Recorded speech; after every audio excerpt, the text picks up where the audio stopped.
Good morning, students. How are you guys doing? Good morning, Mr. Lee. We're doing great. That's good. In this lesson, we're going to learn all about amphetamines, what they are, how they're used, and what they do to the body and brain. Some of you might have heard about them before, but by the end of this lesson, you understand them in a whole new way. So let's get started. Amphetamines go by a lot of names. Some of the most common slang terms include bennies, black beauties, crank, ice, and speed. Back in Brazil, we call them either amphetas or pílulas. That's very interesting, Neymar. Thank you for your cooperation.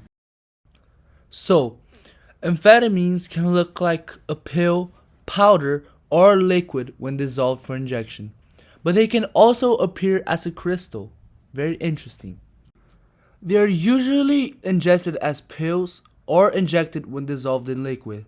However, the slang name ice for methamphetamine hydrochloride, which is classified as amphetamine, allows it to be inhaled or smoked.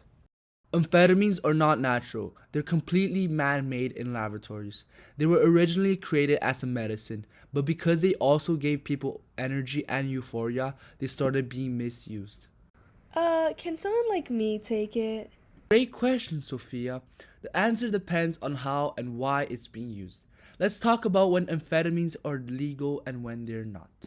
On the left side, we see a picture of two people illegally exchanging amphetamines.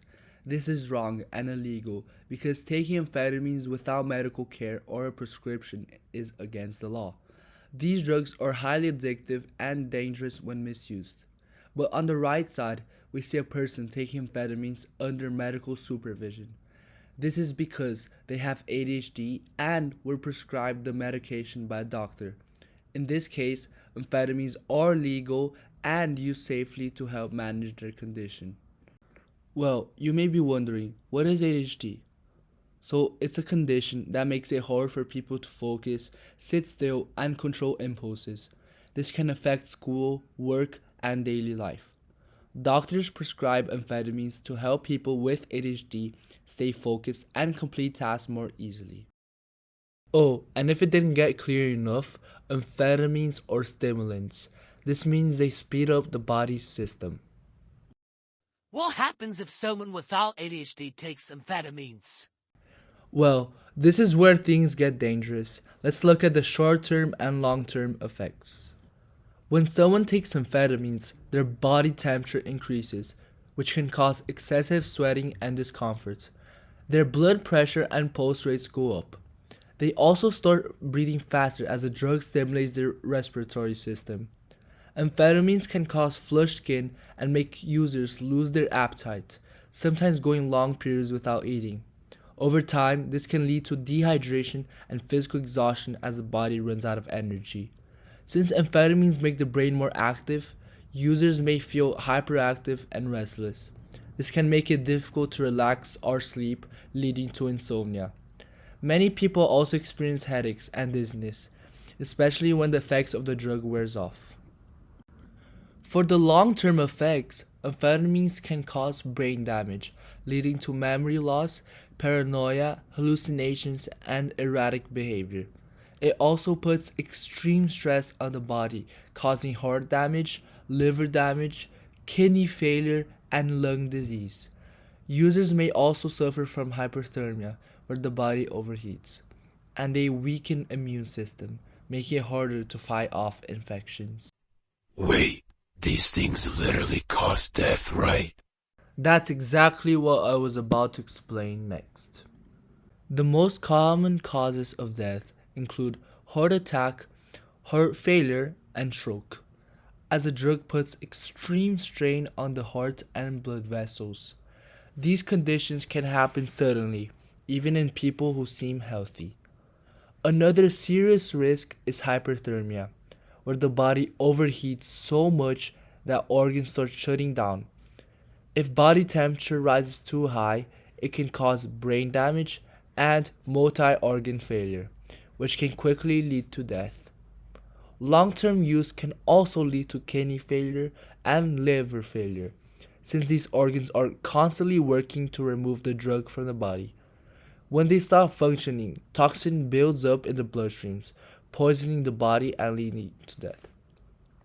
Respiratory failure is another risk, where the lungs weaken so much that the body can no longer get enough oxygen, making it impossible to breathe. Now, one quick question. Why so serious? No, it's not that, bro. The question is, we can either play a game to review everything we learned so far, or if you want to take things to the next level, we can have a master class on the extra scientific details about amphetamines with an expert. I think we should all learn more for the greater good. You're right. Let me just call the special guest. Wait a sec. My Highness, Miss Roy, it is your time to shine. Of course. I've been waiting for this day. Oh my gosh, it's Miss Roy. That's right, everyone. And today we're going to take a deep dive into how amphetamines affect the brain exactly. Let's get started. Amphetamines increase the release of dopamine, serotonin, norepinephrine, and glutamate, flooding the brain with these neurotransmitters all at once. Normally, the brain carefully controls how much of these chemicals are released, but amphetamines override that system, forcing a massive surge that makes a person feel more alert, focused, and energized. But that's not all. Amphetamines also block reabsorption, meaning that instead of neurotransmitters being recycled as usual, they stay active in the brain much longer than they should. This overstimulation makes brain communication hyperactive, keeping neurons firing rapidly, which is why people feel such an intense boost in energy and focus.